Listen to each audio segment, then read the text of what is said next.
Hello hi everybody, welcome to Fambody. ನಾನು ನಿಮ್ಮ ಜನಾರ್ದನ್. ಸ್ನೇಹಿತರೆ, compare smart, choose right.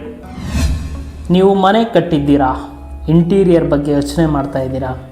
So ಕಂಪನಿಗೆ ಕೊಡಬೇಕಾ ಅಥವಾ ಕಾರ್ಪೆಂಟರ್ಗೆ ಅಪ್ರೋಚ್ ಮಾಡಬೇಕಾ? ಡೈರೆಕ್ಟಾಗಿ ಇನ್ನೂ ಕನ್ಫ್ಯೂಷನ್ ಸ್ಟೇಟಸಲ್ಲಿ ನೀವಿನ್ನೂ ಇದ್ದೀರಾ.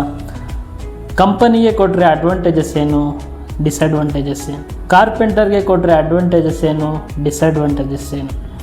ಮತ್ತು 5-6 ಕಂಪನಿಯಲ್ಲಿ ಕೊಟೇಶನ್ ತಗೊಂಡು ನೀವಿನ್ನೂ ಕನ್ಫ್ಯೂಷನಲ್ಲಿದ್ದೀರಾ. ಯಾರನ್ನ ಟ್ರಸ್ಟ್ ಮಾಡಬೇಕು, ಯಾವ ಕೊಟೇಶನ್ನ ನಂಬಬೇಕು, ಮತ್ತು ಯಾವ ಮೆಟೀರಿಯಲ್ ಯೂಸ್ ಮಾಡ್ತಾರೆ ಅನ್ನೋ ಕ್ಲಾರಿಟಿ ನಿಮಗೆ ಇಲ್ವಾ?